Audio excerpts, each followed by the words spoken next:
A light rod of length L has two masses m1 and m2 attached to its two ends. What is the moment of inertia of the system about an axis perpendicular to the rod and passing through the center of mass? To find the moment of inertia of the system about an axis perpendicular to the rod and passing through its center of mass, let us follow these steps.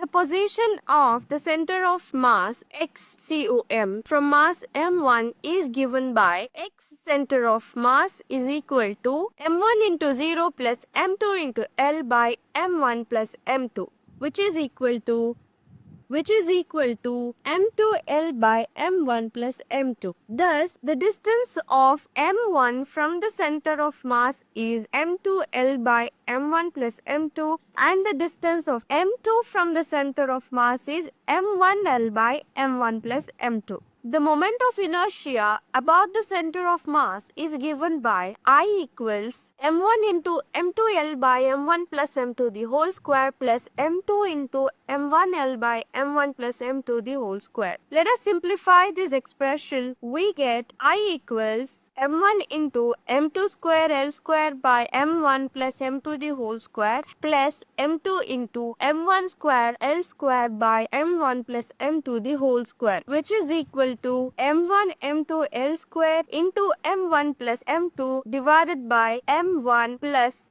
m2 the whole square, which is equal to m1 m2 L square divided by m1 plus m2.